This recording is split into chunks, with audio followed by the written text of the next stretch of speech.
5 अप्रैल को एक film release होने वाली थी जिसमें बहुत ही ज़्यादा एक्शन था, बहुत ही ज़्यादा ड्रामा था और सबसे ज़्यादा मोस्ट इम्पॉर्टेंट ये हमारे हिंदू रिलीजन से भी कनेक्ट थी क्योंकि इसमें हमारे बजरंगबली दिखे थे।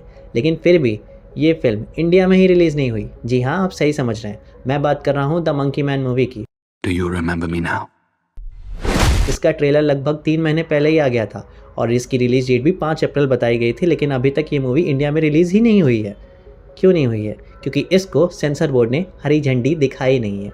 क्यों नहीं दिखाई है? क्योंकि बहुत से ऐसे रीज़न्स हैं, एक्चुअली बहुत रीज़न हैं, लेकिन 5 ऐसे मेजर रीज़न हैं जिसकी वजह से सेंसर बोर्ड ने इसको हरी झंडी नहीं दिखाई है। तो वो रीज़न क्या है वो मैं आपको बताऊँगा।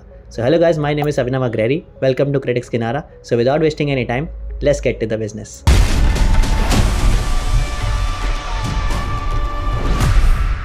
तो वो 5 पॉइंट जानने से पहले थोड़ा मूवी के बारे में जान लेते हैं। The monkey man movie starring Dev Patel, directed by also the Dev Patel. Monkey man की कहानी उन्होंने अपने फादर से बचपन में कहानी सुनकर, हनुमान जी की कहानी सुनकर उनके कैरेक्टर से इंस्पायर होकर इस कहानी को लिखा है। शायद इसी वजह से वो गोरिल्ला का मास्क भी पहने हुए हैं। मंकी मैन एक ऐसे लड़के की कहानी है जो बचपन में अपनी माँ के साथ रहता है, लेकिन कुछ अमीर आके उसका सब कुछ छीन लेते हैं। फिर वो बड़ा होकर उनसे बदला लेना चाहता है, लेकिन अब वो अमीर और भी ज़्यादा पावरफुल हो चुके हैं क्योंकि वो पॉलिटिक्स में आ चुके हैं। तो क्या वो बदला ले पाएगा ये नहीं, ये तो हमें नहीं पता, ये तो मूवी देखने के बाद ही पता चलेगा। जहाँ आज के टाइम में किसी भी मूवी को पूरा करने के लिए 6 से 7 महीना ही लगता है मैक्सिमम, वहाँ ये मूवी 4 साल पहले कोविड के टाइम में स्टार्ट हो गई थी बनना। कोविड के टाइम में शूट होने के कारण मेकर्स के पास इसको शूट करने के लिए बहुत ही लिमिटेड रिसोर्स थे, बहुत ही लिमिटेड आर्टिस्ट थे, इसीलिए उन्होंने फाइट सीन में एक ही आर्टिस्ट को बार बार उनका लुक चेंज करके ही यूज़ किया है। सपोज किसी फाइट सीन में अगर कोई आर्टिस्ट यूज़ हुआ है तो पहले वो अपने बड़े बालों के साथ यूज़ हुआ है, फिर उसी को आर्टिस्ट को टकला कर दिया गया है, तब वो यूज़ हुआ है। उसके बाद उन्होंने फर्नीचर भी रीयूज़ किया है। जैसे कोई टेबल फाइट सीन के दौरान टूट जाती तो उसी टेबल को बार बार जोड़ के टेप लगा के फिर से यूज़ किया है। देव पटेल ने इस मूवी को पूरा करने के लिए अपनी बाकी सारे प्रोजेक्ट पोस्टपोन कर दिए और सबसे ज़्यादा इंपॉर्टेंट बात तो ये है कि उन्होंने इस मूवी में आईफोन से भी शूट किया है और आईफोन से शूट हुआ एक शॉट इस मूवी में ऐड भी है।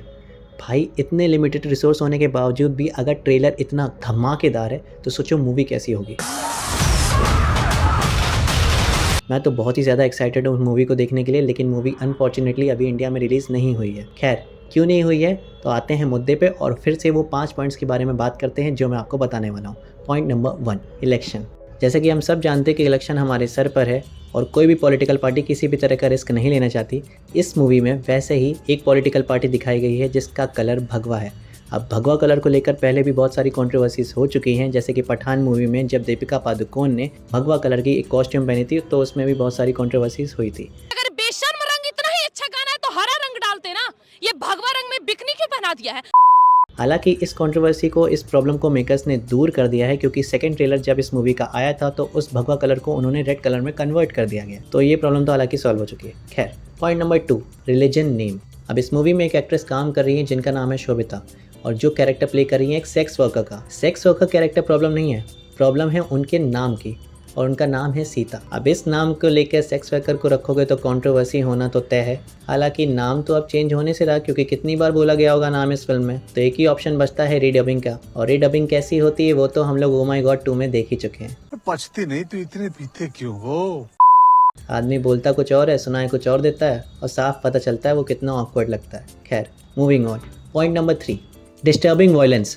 अब ऐसा बताया जा रहा है कि इस मूवी में इस कदर वायलेंस है कि वो आम आदमी को मेंटली डिस्टर्ब कर सकता है। मेंटली डिस्टर्ब कर सकता है तो फिर एनिमल में क्या था? हाँ, वो मेंटली डिस्टर्ब नहीं कर रहा था कुछ भी। खैर, सीबीएफसी वाले हैं, उनका तो एक ही काम है, खच खच खच खच खच खच। तू समझा? हाँ। नहीं, तू समझा नहीं।